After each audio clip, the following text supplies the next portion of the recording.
Welcome to all of you. स्वागत है आप सभी लोगों का हमारे चैनल स्टडी पॉइंट 95 में। देखिए ये यूपी पीसीएस DIS का टेस्ट सीरीज़ का ये शेड्यूल है। ठीक है, यूपी पीसीएस प्रीलिम्स 2023 का ये शेड्यूल है जो कि 9 अक्टूबर से स्टार्ट हुआ है। स्टार्ट है ये टेस्ट और देखिए वर्तमान में इसमें 18 टेस्ट हो गए हैं। ठीक है, और इसमें से देखिए ज़्यादातर टेस्ट हम लोगों ने सॉल्व कर लिए हैं। ठीक है, और इसमें से करंट अफेयर के टेस्ट छूटे हुए हैं और यहाँ पर हम लोगों ने इसमें 15 नंबर तक टेस्ट सॉल्व कर लिए हैं। ठीक है, तो जिनको भी ये टेस्ट चाहिए तो आप टेलीग्राम चैनल पे आकर के इनको सॉल्व कर सकते हैं। आज हम लोग यहाँ पर 17 नंबर टेस्ट करेंगे क्योंकि ये टेस्ट जो है फुल लेंथ है। ठीक है, तो आज से हम लोग इसमें जो है फुल लेंथ टेस्ट करेंगे। ठीक है, तो चलिए स्टार्ट करते हैं बिना किसी देरी के साथ। देखिए आप लोग हमारे चैनल को विजिट कीजिए। यहाँ पर आप लोगों को DIS के जितने भी टेस्ट हैं 30 टेस्ट सभी करवाए जाएंगे। साथ ही साथ दृष्टि IAS के 16 टेस्ट आएंगे, वो भी करवाए जाएंगे। और GS वर्ड के भी जो है 30 टेस्ट GS वर्ड के भी होंगे, ये भी करवाए जाएंगे। ठीक है, चलिए अब स्टार्ट करते हैं मेन वीडियो।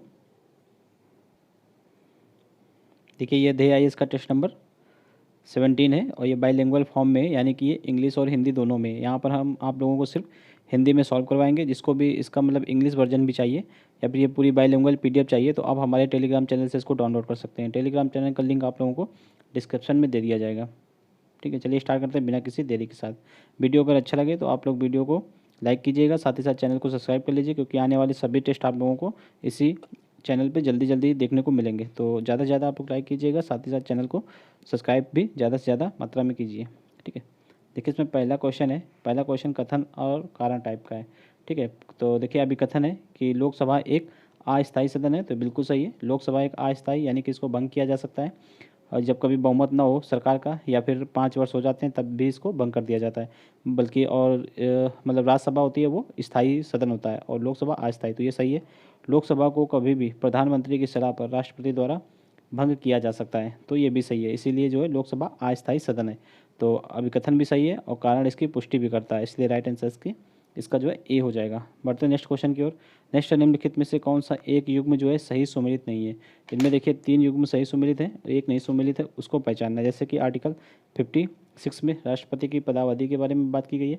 ठीक है, बिल्कुल सही है। आर्टिकल 61 में राष्ट्रपति पर महाभियोग की प्रक्रिया के बारे में ये भी सही है। आर्टिकल 58 में राष्ट्रपति पद की योग्यता है, ये भी सही है। और आर्टिकल 60 में राष्ट्रपति का पुनर्निर्वाचन, यहाँ पर ये गलत लिखा हुआ है। राष्ट्रपति का पुनर्निर्वाचन जो है आर्टिकल 57 में है। ठीक है, और राष्ट्रपति के शपथ के बारे में वर्णन जो है आर्टिकल 60 में है। तो इसमें शपथ के बारे में वर्णन है, ये आप लोग याद रखिएगा। तो राइट आंसर इसका डी हो जाएगा, सही नहीं है डी। नेक्स्ट देखिए निम्नलिखित कथनों में कौन सा एक जो है नियंत्रक एवं महालेखा परीक्षक के संबंध में सत्य है। ठीक है, शॉर्टकट में इसको कैग बोलते हैं। तो इनके बारे में देखिए ना, देखना है कौन सा एक सत्य है। देखिए यह सार्वजनिक धन का संरक्षक होता है, तो बिल्कुल सही है। ठीक है, ये ऑडिटर होता है जो भी संपत्तियाँ होती हैं सार्वजनिक उनकी। और नेक्स्ट देखिए यह केंद्र सरकार के लेखा से संबंधित रिपोर्ट राष्ट्रपति को देता है, ये भी सही है। और यह भारत सरकार के लेखा से संबंधित रिपोर्ट राज्यपाल को देता है। सॉरी, राज्य सरकार से। अगर केंद्र सरकार से संबंधित होगी तो रिपोर्ट राष्ट्रपति को देगा और अगर राज्य सरकार से संबंधित रिपोर्ट राज्यपाल को देगा, ये भी सही है। ठीक है, और लोक लेखा समिति जो होती है उसका उसका ये मतलब देख रेख करता है। ठीक है, ऑडिट करता है लोक लेखा समिति के जितनी भी रिपोर्ट होती हैं। तो इसका राइट आंसर देखिए डी हो जाएगा, बिल्कुल सही है। नेक्स्ट है भारतीय संविधान का निम्नलिखित में से कौन सा अनुच्छेद संसद एवं राज्य विधानमंडल को भारत या राज्य की आकस्मिकता निधि सृजन करने की शक्ति देती है। ठीक है, तो यहाँ पे देखिए कौन सा अनुच्छेद जो है संसद एवं राज्य विधानमंडल की जो आकस्मिक निधि होती है उसको सृजित करने की शक्ति प्रदान करता है। ठीक है, तो कौन सा अनुच्छेद है, वो है आर्टिकल 267। ठीक है, राइट आंसर इसका बी हो जाएगा। देखिए नेक्स्ट क्वेश्चन है। नेक्स्ट है राज्यपाल प्रत्येक वित्तीय वर्ष में विधानमंडल के समक्ष, ठीक है, राज्य का वार्षिक वित्तीय विवरण, इसको शॉर्टकट में बजट बोलते हैं, प्रस्तुत करवाता है। तो किस मतलब कौन से आर्टिकल के तहत प्रस्तुत करवाता है, तो वो आर्टिकल हो जाएगा आर्टिकल 202 के तहत। ठीक है, राइट आंसर इसका बी हो जाएगा। नेक्स्ट है भारत के संविधान में भारत के संविधान में राज्य समाज के कमजोर वर्गों विशेषकर अनुसूचित जातियों, अनुसूचित जनजातियों और अन्य कमजोर वर्गों के शैक्षणिक और आर्थिक हितों को बढ़ावा देगा। तो ये किसमें वर्णन किया गया है इसका वर्णन जो है DPSP में, यानी कि राज्य के नीति निर्देशक तत्वों में इसका वर्णन है। ठीक है, राइट आंसर इसका बी हो जाएगा। आर्टिकल की बात करें तो आर्टिकल 46 हो जाएगा। ठीक है, बढ़ते हैं नेक्स्ट क्वेश्चन की ओर। नेक्स्ट है जब किसी विधेयक या संकल्प के किसी भाग पर चर्चा नहीं हो पाती है तो उस पर मतदान से पहले चर्चा कराने के लिए एक प्रस्ताव रखा जाता है। ठीक है, तो उससे क्या कहते हैं? देखिए, अगर जैसे कभी बजट आता है तो सारे प्रावधानों पर चर्चा नहीं हो पाती है, फिर उनको सामूहिक रूप से पास करवा लिया जाता है गिलोटिन प्रस्ताव के द्वारा। तो राइट आंसर इसका ए हो जाएगा। नेक्स्ट है, भारतीय संविधान में वर्णित निम्नलिखित में से कौन सा एक प्रावधान जो है संयुक्त राष्ट्र अमेरिका के संविधान से गृहीत नहीं है? ठीक है, तो संयुक्त राज्य अमेरिका के संविधान से क्या नहीं लिया गया है? देखिए, लोक पुनर्विलोकन का सिद्धांत, तो ये तो सॉरी न्यायिक पुनर्विलोकन का सिद्धांत, तो ये तो लिया गया है अमेरिका के संविधान से। ठीक है, और आपातकाल के दौरान मूल अधिकार का स्थगन, तो यही जो है अमेरिका के संविधान से नहीं लिया गया है। ठीक, तो इसका राइट आंसर क्या हो जाएगा? बी हो जाएगा। ये कहाँ से लिया गया है? तो ये जर्मनी के संविधान से लिया गया है। ठीक है, और उपराष्ट्रपति का पद, तो ये भी अमेरिका से लिया गया है। उच्च न्यायालय के न्यायाधीशों को हटाया जाने की प्रक्रिया, ये भी जो है यूएसए से ली गई है। तो राइट आंसर इसका बी हो जाएगा। नेक्स्ट, निम्नलिखित कथनों में से कौन सा या कौन से क्षेत्रीय परिषदों के बारे में सत्य है? ठीक है, यहाँ पे 3 कथन दिए हुए हैं और नीचे कूट की सहायता से सही उत्तर का चयन करना है। तो कौन कौन से सही है? देखिए, राज्य पुनर्गठन अधिनियम 1956 द्वारा भारत में क्षेत्रीय परिषदों की स्थापना की गई थी, तो बिल्कुल सही है। वर्तमान में कितनी क्षेत्रीय परिषदें हैं? तो वर्तमान में 5 हैं। ठीक है, ये आप लोग याद रखिएगा। और भारत में जो है 4 क्षेत्रीय परिषदें, ये गलत है, 5 है वर्तमान में, अभी बताया, तो ये दूसरा गलत हो जाएगा। अगर आप लोग यहाँ से अगर इतना कंफर्म है दूसरा गलत है तो आप लोग यहीं से इसका आंसर कर सकते हैं। देखिए, दूसरा तीनों में है, तो राइट आंसर क्या हो जाएगा? 1 और 3 हो जाएगा। ठीक है, देख लीजिए यहाँ पर जो केंद्रीय गृह मंत्री होते हैं वो क्षेत्रीय परिषदों की अध्यक्षता करते हैं। ठीक है, राइट आंसर इसका सी हो जाएगा। बढ़ते हैं नेक्स्ट क्वेश्चन की ओर। नेक्स्ट देखिए, निम्नलिखित में से कौन सा एक शब्द भारतीय संविधान की प्रस्तावना में वर्णित नहीं है? तो भारतीय संविधान की प्रस्तावना में कौन सा शब्द नहीं है? देखिए, अंगीकृत, अधिनियमित और आत्मार्पित है, यहाँ पे समर्पित वर्ड नहीं है। राइट आंसर इसका क्या हो जाएगा? बी हो जाएगा। नेक्स्ट, निम्नलिखित में से देखिए नेक्स्ट क्वेश्चन है कि निम्नलिखित में से किन राज्यों के जनजातीय क्षेत्रों के प्रशासन के संबंध में उपबंध जो है 5वीं अनुसूची में नहीं है? तो 5वीं अनुसूची में देखिए त्रिपुरा, असम, मिजोरम, मेघालय, इन चारों का नहीं है, क्योंकि इन चारों का उल्लेख जो है 6वीं अनुसूची में है। ठीक है, ये पूर्वोत्तर के 4 राज्यों का उल्लेख 6वीं अनुसूची में, इसलिए चारों का नहीं होगा। राइट आंसर इसका डी हो जाएगा। ठीक है, नेक्स्ट है कथन कारण टाइप का क्वेश्चन है।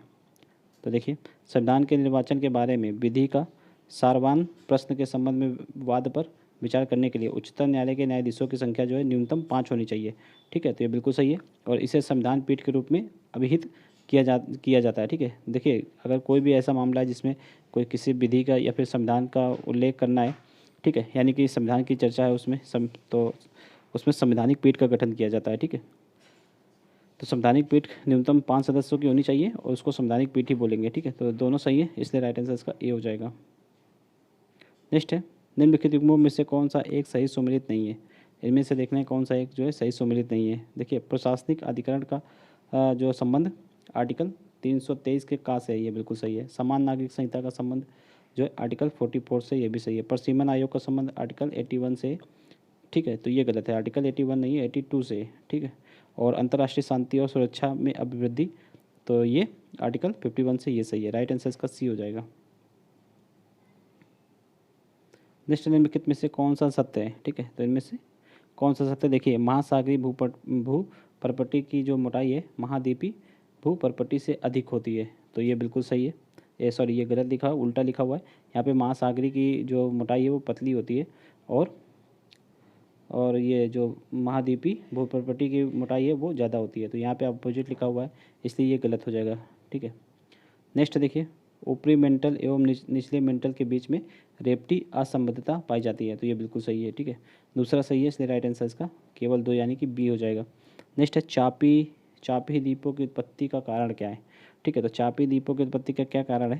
तो देखिए, प्रशांत प्लेट का यूरेशियाई प्लेट के नीचे अधोगमन, तो ये नहीं है इसका कारण। इंडियन प्लेट का यूरेशियाई प्लेट के नीचे अधोगमन, तो ये है। ठीक है, चापी द्वीपों की उत्पत्ति का कारण, राइट आंसर इसका बी हो जाएगा। ठीक, देखिए नेक्स्ट क्वेश्चन है, कैलिफोर्निया के समीप स्थित सान एंड्रियास फॉल्ट का संबंध किससे है? तो सान एंड्रियास फॉल्ट, इसका संबंध किससे है? तो इसका संबंध देखिए संरक्षी प्लेट किनारा से है। ठीक है, राइट आंसर इसका सी हो जाएगा। बढ़ते हैं नेक्स्ट क्वेश्चन की ओर। नेक्स्ट क्वेश्चन देखिए, सूचियों को सूची 2 से सम्मिलित करना है। ये ज्वालामुखी हैं और कौन से ज्वालामुखी किस देश में उत्पन्न होते हैं, इनको यहाँ पे सम्मिलित करना है। जैसे कि माउंट एरेबस, तो ये कहाँ पे होता है? तो माउंट एरेबस जो है अंटार्कटिका में होता है ज्वालामुखी की उत्पत्ति है। और पेरिकुटिन, तो ये किस देश का ज्वालामुखी है? ये मैक्सिको का है। माउंट ताल ये फिलीपींस का है, और क्राकाटाउचे ये इंडोनेशिया का है। ठीक है, तो राइट आंसर का क्या हो जाएगा 2143, यानी कि इसका डी हो जाएगा। देखिए बढ़ते नेक्स्ट क्वेश्चन की ओर। नेक्स्ट, निम्नलिखित में से किस एक को श्वेत कोयला के नाम से भी जाना जाता है। ठीक है, तो श्वेत कोयला किसको बोलते हैं, तो इसमें देखिए श्वेत कोयला जो है जल विद्युत को बोलते हैं। ठीक है, राइट आंसर इसका बी हो जाएगा। ठीक है, ये आप लोग याद रखिएगा, शायद आप लोगों को ये नया क्वेश्चन लग रहा होगा, तो राइट आंसर इसका बी हो जाएगा। नेक्स्ट है, सूची 1 को सूची 2 से सम्मिलित करना है। ठीक है, ये बांध है और कौन से बांध जो है किस नदी पे बने हैं, तो इसके बारे में सम्मिलित करना है। जैसे कि बोनविले बांध, तो ये कहाँ पे, बोनविले बांध ये कोलंबिया नदी पे पड़ेगा। ठीक है, ह्यूरन बांध ये कोलोराडो नदी पे पड़ेगा। स्टैनले बांध कांगो नदी पे पड़ेगा, और ओको सोम्बो बांध ये वोल्टा नदी पे पड़ेगा। तो इसका राइट आंसर देखिए 4321 हो जाएगा, 4321, यानी कि इसका राइट आंसर सी हो जाएगा। ठीक है, नेक्स्ट है, प्राकृतिक खनिज तेल उद्योग क्षेत्र मोसुल, तो ये मोसुल कहाँ पे है। ठीक है, ये प्राकृतिक खनिज तेल उद्योग क्षेत्र है, और ये कहाँ पे स्थित है, ये ईरान में स्थित है। राइट आंसर इसका डी हो जाएगा। निम्नलिखित में से कौन सा सत्य है। देखिए इसमें सत्य कथनों को चयन करना है। जैसे कि उत्तरी अटलांटिक समुद्री मार्ग विश्व का सबसे व्यस्त समुद्री मार्ग है, तो ये बिल्कुल सही है। ठीक है, ये बिल्कुल सही है। नेक्स्ट है, यह उत्तरी अमेरिका के पूर्वी विकसित भागों और पश्चिमी यूरोप के औद्योगिक देशों को जोड़ता है, तो ये भी सही है। दोनों सही है, इसलिए राइट आंसर इसका सी हो जाएगा। नेक्स्ट, निम्नलिखित में से कौन सा युग्म सही सुमेलित नहीं है। ठीक है, इसमें देखना है कौन सा युग्म सही सुमेलित नहीं है। जैसे कि विश्व का सबसे ऊंचा पठार जो है तिब्बत में, तो ये बिल्कुल सही है। ठीक है, मृत घाटी ये ग्रेट बेसिन पठार में, तो ये भी सही है। ठीक है, ग्रैंड कैनियन, तो ये मैक्सिको के पठार पे है, तो ये गलत है। ठीक है, जो ग्रैंड कैनियन है ये ग्रेट बेसिन पठार पे स्थित है, ना कि मैक्सिको के पठार पे। ये भी इसका भी ग्रेट बेसिन पठार हो जाएगा। ठीक है, और कास्ट मैदान ये चुनाव प्रदेश में स्थित है, ये भी सही है। राइट आंसर इसका सी हो जाएगा। नेक्स्ट है, देखिए कथन एक को कथन, ये इसमें कथन कारा टाइप का क्वेश्चन है। ठीक है, देखिए कथन है इसमें कि प्रति चक्रवात के केंद्र में मौसम साफ होता है और वर्षा की संभावना नहीं होती है, तो ये बिल्कुल सही है। ठीक है, और प्रति चक्रवात के केंद्र में हवाएं ऊपर से नीचे उतरती हैं। ठीक है, इसीलिए मौसम भी साफ रहता है और वर्षा की संभावना नहीं होती है। ठीक है, तो ये कारण जो है अभिकथन की पुष्टि भी करता है, इसलिए राइट आंसर इसका ए हो जाएगा। नेक्स्ट है, भारतीय संसद राज्य सूची के विषय पर कानून बना सकती है जब, तो भारतीय संसद कब बना सकती है, तो देखिए जब भारत के राष्ट्रपति ऐसा आवश्यक समझे, तो ऐसा नहीं है। ठीक है, जब राज्य में राष्ट्रपति शासन लागू हो, ये बिल्कुल सही है। अंतर्राष्ट्रीय समझौतों को प्रभावी करना आवश्यक हो, तो ये भी सही है। तो इसमें देखिए दूसरा और तीसरा सही है, तो राइट आंसर का क्या हो जाएगा बी हो जाएगा। ठीक है,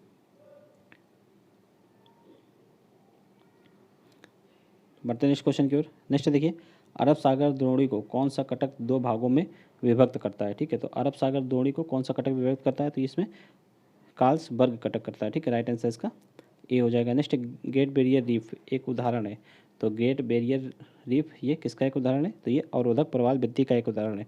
ठीक है, ये कहाँ पे है, तो ये ऑस्ट्रेलिया में पड़ता है great barrier reef. Right answer इसका सी हो जाएगा। बढ़ते हैं नेक्स्ट क्वेश्चन की ओर। देखिए नेक्स्ट क्वेश्चन पे बढ़ने से पहले अगर आप लोगों को वीडियो अच्छा लग रहा हो तो वीडियो को लाइक कीजिए, साथ ही साथ चैनल को सब्सक्राइब कर लीजिए। जितना ज़्यादा वीडियो लाइक करेंगे आप लोग, वीडियो उतना जल्दी जल्दी मिलेंगे आप लोगों को। अब जितने भी टेस्ट आएंगे सारे मोस्टली फुल लेंथ ही आएंगे। सब कोचिंगों के जो है सेक्शनल टेस्ट समाप्त हो गए हैं, अब फुल लेंथ चल रहे हैं, तो अब हम लोग जो है फुल लेंथ ही सॉल्व करेंगे। ठीक, तो आप लोग चैनल को सब्सक्राइब कर लीजिए, साथ ही साथ वीडियो को ज़्यादा से ज़्यादा लाइक कीजिए। ठीक है, देखिए यहाँ पर नेक्स्ट क्वेश्चन है। देखिए इसकी पीडीएफ डाउनलोड करना ना भूलें आप लोग, पीडीएफ टेलीग्राम चैनल पे मिल जाएगी। टेलीग्राम चैनल का लिंक जो है डिस्क्रिप्शन में दे दिया जाएगा। देखिए यहाँ निम्नलिखित में से कौन सा एक युग्म सही सम्मिलित नहीं है। ठीक है, मरुस्थल है ये संबंधित ठंडी धाराएँ। ठीक, तो इसमें देखिए कौन सा सही नहीं है, तो कालाहारी मरुस्थल में जो ठंडी धाराएँ चलती हैं उनको वेंगोलिया बोलते हैं, बिल्कुल सही है। अटाकामा में पेरू की जलधाराएँ चलती हैं ठंडी, और पैटागोनिया में फॉकलैंड की जलधाराएँ चलती हैं ठंडी, तो ये तीनों सही है, इसलिए राइट आंसर इसका डी हो जाएगा, यानी कि इसमें सभी सही है। नेक्स्ट सूची 1 को सूची 2 से सम्मिलित करना है। ठीक है, देखिए ये स्थानीय पवनें हैं और क्षेत्र हैं, तो देखिए फान पवन ये कहाँ पे, ये सहारा मरुस्थल के क्षेत्र में चलती है। ठीक है, सॉरी, फान पवन ये स्विट्जरलैंड के क्षेत्र में चलती है, और जोंडा ये अर्जेंटीना में चलती है। लेवेंटर ये कहाँ पे चलती है, ये स्पेन में चलेगी, और हरमट्टान ये सहारा मरुस्थल क्षेत्र में चलने वाली पवन है। तो इसका राइट आंसर क्या हो जाएगा 2143। देख लीजिए इसका राइट आंसर 2143, यानी कि सी हो जाएगा। बढ़ते हैं नेक्स्ट क्वेश्चन की ओर। नेक्स्ट है निम्न पर विचार कीजिए। यहाँ पे उपरोक्त में से कौन सा देश जो है हार्न ऑफ अफ्रीका में सम्मिलित किए जाते हैं। तो देखिए हार्न ऑफ अफ्रीका में टोटल 4 देश आते हैं। ठीक, कौन कौन से आएंगे? तो उसमें सोमालिया आएगा, ठीक है, इरिट्रिया आ जाएगा, और इथियोपिया आ जाएगा, और जिबूती आ जाएगा। तो राइट आंसर इसका क्या हो जाएगा? 1 3 4 5। देखिए 1 3 4 5 यानी कि बी हो जाएगा इसका राइट आंसर। बढ़ते नेक्स्ट क्वेश्चन की ओर। नेक्स्ट है मापुतो की खाड़ी कहाँ पे स्थित है? ठीक है, तो मापुतो की खाड़ी ये कहाँ पे स्थित है? ये हिंद महासागर में स्थित है। ठीक है, हिंद महासागर इसका राइट आंसर हो जाएगा। बढ़ते नेक्स्ट क्वेश्चन की ओर। नेक्स्ट है अमापा खान ब्राज़ील के किस खनिज हेतु प्रसिद्ध है? ठीक है, अमापा खान ये कहाँ पे? तो ब्राज़ील में। और किस खनिज के लिए? तो यहाँ पे मैगजीन जो है अत्यधिक मात्रा में पाया जाता है। राइट आंसर इसका सी हो जाएगा। नेक्स्ट निम्नलिखित में से कौन एक संविधान के मूल ढांचे का भाग नहीं है? ठीक है, संविधान के मूल ढांचे की संकल्पना कब आई थी? तो ये 1973 में केशवानंद भारती केस में आई थी। ठीक है, तो इसमें से कौन सा एक जो है मूल ढांचे का भाग नहीं है? तो देखिए युक्तता का सिद्धांत ये है, विधि का शासन भी है, समाजवादी राज्य, ठीक है, ये नहीं है, और न्यायपालिका और कार्यपालिका के मध्य शक्तियों का पृथक्करण ये भी है। तो राइट आंसर इसका क्या हो जाएगा? सी हो जाएगा। नेक्स्ट है निम्नलिखित में से कौन सा सही है? ठीक है, इसमें देखिए 2 कथन दिए हुए हैं, इनमें देखना है कौन कौन से सही है। पहला कथन है कि गिनी गुणांक सापेक्ष गरीबी की माप करता है, तो बिल्कुल सही है। और गिनी गुणांक का मान जितना अधिक होगा समाज में विषमता उतनी ही कम होगी, ये भी सही है। ठीक है, ये सापेक्ष गरीबी को देखता है गिनी गुणांक। राइट आंसर इसका सी हो जाएगा, यानी कि दोनों सही है। नेक्स्ट है मांग प्रेरित मुद्रास्फीति में। तो मांग प्रेरित मुद्रास्फीति में क्या होता है? देखिए ये सेंटेंस पूरा करना है।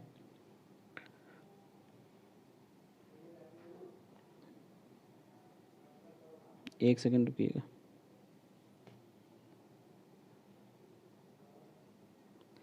देखिए यहाँ पे पहला वाला ऑप्शन गलत है। गिनी गुणांक सापेक्ष गरीबी को नहीं, ये निरपेक्ष गरीबी को दर्शाता है।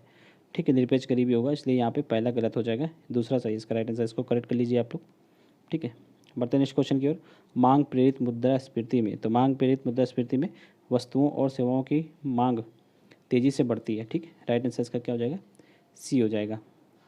बढ़ते हैं नेक्स्ट क्वेश्चन की ओर। नेक्स्ट है G20 के संबंध में निम्नलिखित कथनों में से कौन सा असत्य है G20 के बारे में? तो देखिए इसका गठन वर्ष 1999 में हुआ था, तो ये यहाँ पे देखिए असत्य पूछा गया है, तो ये सही है।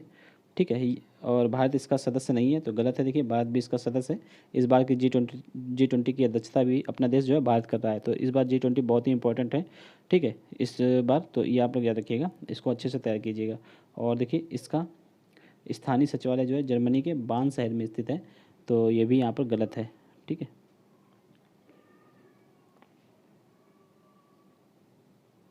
तो यहाँ पे ये दूसरा तीसरा गलत है, पहला सही है, इसलिए राइट आंसर इसका क्या हो जाएगा? डी हो जाएगा, क्योंकि इसमें दो जो है असत्य कथन का चयन करना था। ठीक है, देखिए यहाँ पे सचिवालय की बात हो रही है, तो देखिए G20 का कोई स्थायी सचिवालय नहीं होता है, तथा इसकी अध्यक्षता जो है सदस्य देशों के बीच क्षेत्रीय आधार पर परिवर्तित होती रहती है। ठीक है, तो स्थायी सचिवालय नहीं होता है, ये आप लोग याद रखिएगा, इसलिए ये गलत है। बढ़ते नेक्स्ट क्वेश्चन की ओर। नेक्स्ट है विकासशील देशों में निजी उद्योग के लिए बिना गारंटी पूंजी कौन सी संस्था उपलब्ध कराती है? ठीक है, तो बिना गारंटी पूंजी कौन सी संस्था उपलब्ध कराती है? तो अंतर्राष्ट्रीय वित्त निगम कराती है। ठीक है, राइट आंसर इसका क्या हो जाएगा? बी हो जाएगा। नेक्स्ट निम्नलिखित में से कौन सा विश्व का एकमात्र तैरता हुआ नेशनल पार्क है? तो केबुल लामजाओ है। ठीक है, ये कहाँ पे पड़ता है? तो मणिपुर में पड़ता है। राइट आंसर इसका ए हो जाएगा। नेक्स्ट निम्नलिखित में से कौन सा एक युग्म सही सुमेलित नहीं है? ठीक, इसमें भी देखिए 3 सही सुमेलित हैं, एक सही सुमेलित नहीं, उसको पहचानना है। जैसे कि साबरमती जो है अहमदाबाद जो है साबरमती की नदी के किनारे, बिल्कुल सही है। सूरत ताप्ती नदी के किनारे, ये भी सही है। मदुरई ये कृष्णा नदी के किनारे, तो गलत है। देखिए मदुरई बैगई नदी के किनारे पड़ता है, ना कि कृष्णा नदी के किनारे। कावेरी मैटूर जो है कावेरी नदी के किनारे मैटूर शहर है, ये भी सही है। तो इसमें सी गलत है, इसलिए राइट आंसर इसका सी हो जाएगा। नेक्स्ट देखिए प्लाया झीलें कौन सी होती हैं? ठीक है, प्लाया झीलें, तो ये वायु निर्मित जो झीलें होती हैं उनको प्लाया झीलें बोलते हैं। राइट आंसर इसका बी हो जाएगा। रायलसीमा है, तो ये देखिए रायलसीमा ये क्या है? ये तेलंगाना पठार का जो है दक्षिणी भाग है, उसको बोलते हैं रायलसीमा। ठीक है, राइट आंसर इसका बी हो जाएगा। नेक्स्ट है पूर्वोत्तर भारत में निम्नलिखित पहाड़ियों का पश्चिम से पूरब की ओर लगाना है। पश्चिम से पूरब की ओर, तो गारो खासी जयंतिया, ये इसका राइट आंसर हो जाएगा। गारो खासी जयंतिया यानी कि डी हो जाएगा। ठीक है, ये पश्चिम से पूरब, ये कहाँ पे तीनों हैं? तो ये मेघालय में स्थित है, ये आप लोग याद रखिएगा। नेक्स्ट निम्नलिखित में से कौन सी घटना हिमालय में अभी भी उत्थान जारी है? के संकेतों के संकेतों के रूप में महत्व नहीं रखती है। ठीक है, तो कौन सी नहीं रखती? देखिए, हिमालय क्षेत्र में आने वाला भूकंप, तो ये जो है उत्थान को जारी होने का संकेत है। ठीक है, हिमालय नदियों के निरंतर होते मार्ग परिवर्तन, ये भी उत्थान का संकेत है। और करेवा निक्षेप का पाया जाना, तो ये भी जो है उत्थान के संकेतक हैं। हिमालय में एंथ्रासाइट कोयले का पाया जाना, ये उत्थान का संकेतक नहीं है, इसलिए राइट आंसर इसका डी हो जाएगा।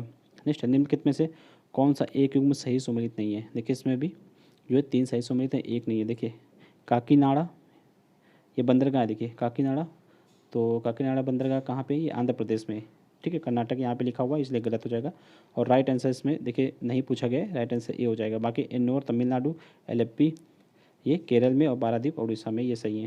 नेक्स्ट है, सिक्किम स्थित निम्नलिखित में से किस दर्रे से होकर चुम्बी नदी बहती है? तो किस दर्रे से होकर बहती है?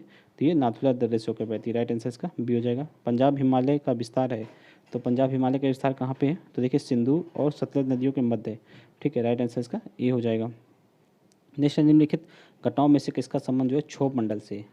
ठीक है, तो किसका संबंध है क्षोभ मंडल से? देखिए, संवहन धाराओं का पाया जाना, ये है जेट स्ट्रीम का प्रवाह, और बादल का गरजना और चमकना, ये सारी घटनाएं जो है क्षोभ मंडल में ही होती हैं, इसलिए राइट आंसर इसका डी हो जाएगा।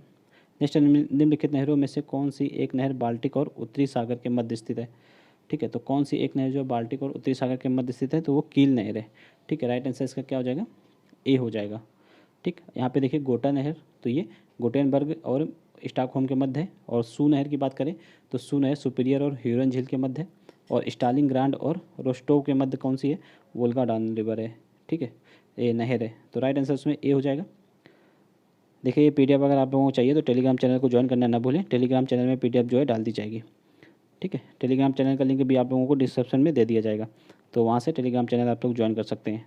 देखिए, वर्तमान में टोटल लगभग 73 पीडीएफ अवेलेबल हैं। ठीक है, तो आप लोग टेलीग्राम चैनल में जा करके इनको प्राप्त कर सकते हैं। देखिए, नेक्स्ट निम्नलिखित कथनों में से कौन सा कथन सही है? तो देखिए, अनुच्छेद 21 के अनुसार किसी व्यक्ति को उसके प्राण और दैहिक स्वतंत्रता से विधि द्वारा स्थापित प्रक्रिया के अनुसार ही वंचित किया जाएगा, अन्यथा नहीं। ठीक है, तो ये बिल्कुल सही है। नेक्स्ट, यह अधिकार केवल भारतीय नागरिकों को प्राप्त है, न कि विदेशी व्यक्तियों को। तो देखिए, प्राण और दैहिक स्वतंत्रता का अधिकार सभी को है, भारतीय हो या फिर विदेशी, इसलिए ये गलत हो जाएगा। राइट आंसर इसका ए हो जाएगा। नेक्स्ट है, यदि कोई व्यक्ति किसी लोक पद या लाभ पर अवैध रूप से पद धारण किए हुए तो उसके विरुद्ध कौन सी रिट जारी की जाती है? तो उसके विरुद्ध जो है अधिकार परीक्षा रिट जारी की जाती है, यानी कि किस अधिकार से आप वो पद जो है धारण कर रहे हैं। नेक्स्ट, निम्नलिखित में से कौन सा एक मुद्रा अवमूल्यन का परिणाम नहीं है? तो मुद्रा अवमूल्यन का परिणाम कौन सा नहीं है? देखिए, भुगतान संतुलन की स्थिति में सुधार होता है जब भी मुद्रा का अवमूल्यन किया जाता है। आयात में कमी और निर्यात में वृद्धि होती है, आयात में वृद्धि नहीं होती है। ठीक है, ये आप लोग रखिए, राइट आंसर इसका डी हो जाएगा। नेक्स्ट है, अभिकथन और कारा टाइप का क्वेश्चन है यहाँ पे। ठीक है, तो देखिए, अभिकथन है कि पश्चिमी घाट में सर्वाधिक वर्षा वाले समतल उच्च भागों पर लेटेराइट मिट्टी का निर्माण होता है, बिल्कुल सही है। और इसमें मोटे अनाज, चावल, तंबाकू, ठीक है, और सब्जियों की खेती की जाती है, तो ये गलत है। देखिए, इसमें जो है मसाले, चाय, कॉफ़ी, काजू वगैरह की खेती होती है। ठीक है, ये सब खेती नहीं होती, इसलिए ये गलत हो जाएगा। पहला सही है, इसलिए राइट आंसर ए सही और आर गलत है, यानी कि सी हो जाएगा। ठीक है, बढ़ते नेक्स्ट क्वेश्चन की ओर। नेक्स्ट है, पीर पंजार, धौलाधर, मसूरी, नागटीबा और महाभारत श्रेणियाँ किस हिमालय के भाग हैं? तो ये सभी जो है हिमाचल श्रेणी के भाग हैं। राइट आंसर इसका बी हो जाएगा। जनगणना 2011 के अनुसार उत्तर प्रदेश में जो है 0 से 6 आयु वर्ग के जो बच्चे हैं उनका लिंगानुपात कितना है? ठीक है, तो उनका लिंगानुपात 902 है। ठीक है, नेक्स्ट है, निम्नलिखित में से कौन सा जनपद जो है प्रयागराज के साथ सीमा नहीं बनाता है? तो देखिए, इनमें से कौशाम्बी, जौनपुर, मिर्ज़ापुर बनाता है, सोनभद्र नहीं बनाता है। ठीक है, राइट आंसर इसका सी हो जाएगा। भारत कला भवन संग्रहालय, भारत कला भवन संग्रहालय ये कहाँ पे स्थित है? तो ये वाराणसी में स्थित है। ठीक है, राइट आंसर इसका डी हो जाएगा। सूची 1 को सूची 2 से सम्मिलित करना है। ठीक है, ये उत्तर प्रदेश में कांग्रेस अधिवेशन के स्थान है और ये वर्ष हैं, तो किस वर्ष में कौन सा अधिवेशन हुआ था ये देखना है। देखिए, मेरठ में कब हुआ था? 1946 में हुआ। ठीक है, और वाराणसी में 1905 में हुआ। ठीक है, इलाहाबाद में कब हुआ? ये 1892 में हुआ। और लखनऊ में 1936 में हुआ। राइट आंसर इसका 2, 3, 4 एंड 1 हो जाएगा। देखिए, 2, 3, 4, 1 यानी कि राइट आंसर इसका बी हो जाएगा। नेक्स्ट है, निम्नलिखित में से कौन सा एक युग्म सही सुमेलित नहीं है? ठीक है, तो इसमें देखिए कौन सा एक सही सुमेलित नहीं है? तो यहाँ पे देखिए, अनसुंगी नगर, तो अनसुंगी नगर किसको बोलते हैं? गाजियाबाद को, बिल्कुल सही है। परमाणु ऊर्जा केंद्र नरौरा में है और वाल्मीकि आश्रम बिठूर में है। ठीक है, ये भी सही। भारतीय दलहन शोध संस्थान ये कानपुर में है, ना कि वाराणसी में, इसलिए ये गलत हो जाएगा। राइट आंसर इसका डी हो जाएगा, यही सही सम्मिलित नहीं है। ठीक है, बढ़ते हैं नेक्स्ट क्वेश्चन की ओर। नेक्स्ट है, निम्न महासागरीय धाराओं में कौन प्रशांत महासागर से संबंधित है। ठीक है, चार चार में से 3 प्रशांत महासागर की नहीं है। देखिए इसमें से एक ही प्रशांत महासागर की है, उसका चयन करना है। ठीक, जैसे कि देखिए कनारी धारा, ठीक है, तो ये नहीं है। फाकलैंड भी नहीं है। हम्बोल्ट जलधारा ये जो है प्रशांत महासागर की धारा है। ठीक है, इसलिए राइट आंसर इसका क्या हो जाएगा, सी हो जाएगा। ठीक है, बतनिष्ठा सूची को सूची 2 से सम्मिलित करना है। ठीक है, प्रमुख संप्रदाय हैं और उनके संस्थापक हैं। तो देखिए जैसे बरकरी संप्रदाय के संस्थापक कौन है, तो नामदेव हैं। ठीक है, आजीवक संप्रदाय के कौन है, मक्खली कौशाल हैं। ठीक है, और रामावत समुदाय के रामानंद है। और अनिश्चयवादी के संजय वेठली पुत्र हैं। राइट आंसर इसका क्या हो जाएगा, 2, 1 और 3, 4, 2, 1, 3, 4, या राइट आंसर इसका ए हो जाएगा। नेक्स्ट देखिए, निम्नलिखित में से कौन सा एक युग में सही सुमेलित नहीं है। ठीक है, देखिए उत्तर मीमांसा के प्रवर्तक बादरायण है, बिल्कुल सही। पूर्व मीमांसा के जैमिनी है। वैशेषिक के कणाद है, ये भी सही। सांख्य के गौतम है। ठीक है, ये इसमें सही मतलब सांख्य के गौतम है, ये भी सही है। कौन सा सही सुमेलित नहीं है। ठीक है, इसमें तो सभी से सही सुमेलित हैं। बढ़ते नेक्स्ट क्वेश्चन की ओर। देखिए इसमें सभी सही सुमेलित हैं, ये आप लोग याद रखिएगा। ठीक है, देखिए इसमें सांख्य दर्शन वाला गलत है। सांख्य दर्शन के जो है गौतम नहीं है, ये आप लोग याद रखिएगा। सांख्य दर्शन के कौन है, तो कपिल हैं। ठीक है, कपिल। न्याय दर्शन के जो है गौतम है, ये आप लोग याद रखिएगा, न्याय दर्शन के। इसलिए राइट आंसर इसका डी हो जाएगा। नेक्स्ट देखिए, पुराण और संबंधित वंश। तो कौन से वंश से कौन सा पुराण संबंधित है, ये देखना है। देखिए विष्णु पुराण, तो ये मौर्य वंश से संबंधित है। मृत्स्य पुराण शुंग वंश से संबंधित है। और वायु पुराण ये गुप्त वंश से संबंधित है। सभी सही है, इसलिए राइट आंसर इसका जो है डी हो जाएगा। ठीक है, देखिए नेक्स्ट क्वेश्चन है, महात्मा बुद्ध के जीवन की विभिन्न घटनाओं के प्रतीकों के माध्यम से समझा जा सकता है। तो घोड़ा उनके जीवन के किस घटना से संबंधित है, तो ये जो है गृह त्याग से संबंधित है उनके। राइट आंसर इसका बी हो जाएगा। नेक्स्ट है, कथन कारण टाइप का क्वेश्चन है। ठीक है, देखिए इसमें कथन है कि ऋग्वेद में सर्वाधिक बार उल्लेख जो है सिंधु नदी का है, तो ये बिल्कुल सही है। और सिंधु ऋग्वेद आर्यों की सबसे महत्वपूर्ण नदी थी। तो यहाँ पे देखिए सबसे महत्वपूर्ण नदी सिंधु नहीं थी, सरस्वती थी। ठीक है, इसलिए ये गलत हो जाएगा। और पहला सही है, इसलिए राइट आंसर का क्या हो जाएगा, ए सही है, परंतु आर गलत है। ठीक है, नेक्स्ट है, खिलाफत आंदोलन के प्रमुख उद्देश्य निम्नलिखित में से कौन सा एक नहीं था। ठीक, तो देखिए ऑटोमन साम्राज्य की रक्षा और खिलाफत का संरक्षण, तो ये बिल्कुल सही है। ठीक है, भारत में मुसलमानों में ब्रिटिश सरकार विरोधी भावना को उत्पन्न करना, ये भी सही है। पृथक निर्वाचन मंडल की मांग और मुस्लिम समाज में सुधार, तो ये देखिए गलत है, क्योंकि उनकी जो मांग थी पृथक निर्वाचन मंडल की, ये पहले ही पूरी हो चुकी थी। ठीक है, 1909 का जो अधिनियम आया था उसमें। ठीक, तो ये वाला गलत हो जाएगा। और राइट आंसर इसका क्या हो जाएगा, सी सही नहीं है। ठीक है, नेक्स्ट है, अमृतसर की संधि 1809 में किसके बीच हुई। ठीक, तो अमृतसर की संधि जो है रणजीत सिंह और अंग्रेजों के मध्य हुई थी 1809 में। राइट आंसर इसका डी हो जाएगा। नेक्स्ट, निम्नलिखित में से किस राष्ट्रकूट शासक ने जो है कन्नड़ भाषा में कविराज मार्ग की रचना की थी। ठीक है, तो कन्नड़ भाषा में किसने की थी, ये की थी अमोघवर्ष ने। ठीक है, राइट आंसर इसका ए हो जाएगा। देखिए नेक्स्ट है, 10 कुमार चरित्र के लेखक जो है दंडी निम्नलिखित में से किस शासक के दरबार में रहते थे। तो दंडी ये नरसिंह वर्मन द्वितीय के दरबार में रहते थे। राइट आंसर इसका बी हो जाएगा। नेक्स्ट, निम्नलिखित में से किसे उनकी उच्च गजलों के कारण भारत का सादी कहा जाता है। तो किसको कहा जाता है, तो ये अमीर हसन ए दहलवी को कहा जाता है। राइट आंसर इसका सी हो जाएगा। नेक्स्ट, निम्नलिखित में से कौन सा एक जो है सही सुमेलित नहीं है। ये पुस्तक हैं और उनके लेखक हैं। तो देखिए कौन सा सही सुमेलित नहीं है, तो हुमायूंनामा के लेखक गुलबदन बेगम है, बिल्कुल सही है। अकबरनामा के अबुल फजल है। और तबकादे अकबरी के निजामुद्दीन अहमद है, ये भी सही है। और देखिए तुजो के बाबरी, इसके मिर्ज़ा अहमद नहीं है, इसके जो रचना स्वयं बाबर ने की थी। ठीक है, ये बाबर की जो आत्मकथा है, ये आप लोग याद रखिएगा। राइट आंसर इसका क्या हो जाएगा, डी सही नहीं है। ठीक, नेक्स्ट है, एक्सला सापेल की संधि तो किसके मध्य हुई थी। तो ये देखिए प्रथम कर्नाटक युद्ध जब हुआ था, तो तब उस समय हुआ था एक्सला सापेल की संधि से यह युद्ध समाप्त हुआ था। राइट आंसर का ए हो जाएगा। निम्नलिखित में से कौन सा एक सही सुमेलित नहीं है। ठीक, तो देखिए इसमें से कौन सा एक सही सुमेलित नहीं है, जैसे कि शारदा एक्ट, तो इससे संबंधित जो गवर्नर जनरल है लॉर्ड इरविन है, ये भी ये सही है। नेटिव मैरिज एक्ट जो है लॉर्ड एलनबरो के टाइम आया था, ये भी सही है। शिशु वध पे प्रतिबंध लॉर्ड कैनी के टाइम पे नहीं लगाया गया था, ये लॉर्ड वेल्जली के टाइम पे लगाया गया था। ठीक, तो ये गलत हो जाएगा, इसलिए राइट आंसर इसका सी हो जाएगा। नेक्स्ट देखिए, स्वदेश बांधो समिति का गठन, स्वदेश बांधो समिति का गठन जो है कब किया गया था, तो ये स्वदेशी आंदोलन के समय किया गया था। ठीक है, 1905-6 में। नेक्स्ट निम्नलिखित में से कौन सा एक सही सुमेलित है। ठीक है, इसमें देखिए 3 गलत हैं, सिर्फ एक ही सही सुमेलित है, उनका चयन करना है। देखिए इसमें देखिए महेंद्र बर्मन की जो रचना है वो मत विलास प्रहसन है, तो ये सही है, बाकी ऊपर के तीनों गलत हैं। ठीक, नेक्स्ट निम्नलिखित में से किसने गांधी इरविन समझौते में महात्मा गांधी के लाभों को सांत्वना पुरस्कार कहा था।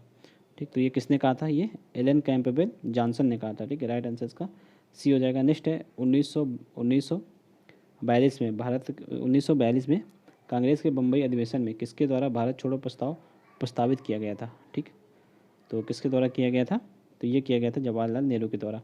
ठीक है, राइट आंसर इसका बी हो जाएगा। तो यहाँ पे हम लोगों ने देखो 75 नंबर तक क्वेश्चन देख लिए हैं। ठीक है, इसका पार्ट 1 यहीं से कंप्लीट होता है। अब जो रिमेनिंग 75 क्वेश्चन बचे हैं इसको हम लोग पार्ट 2 में देखेंगे। ठीक है, अगर वीडियो आप लोगों को अच्छा लगा हो तो वीडियो को लाइक कीजिए, साथ ही साथ चैनल को सब्सक्राइब कर लीजिए। और देखिए इसकी पीडीएफ चाहिए तो आप हमारे टेलीग्राम चैनल को ज्वाइन कर सकते हैं। टेलीग्राम चैनल का लिंक आप लोगों को डिस्क्रिप्शन में दे दिया जाएगा। चलिए मिलते हैं नेक्स्ट वीडियो में। जय हिंद, जय भारत।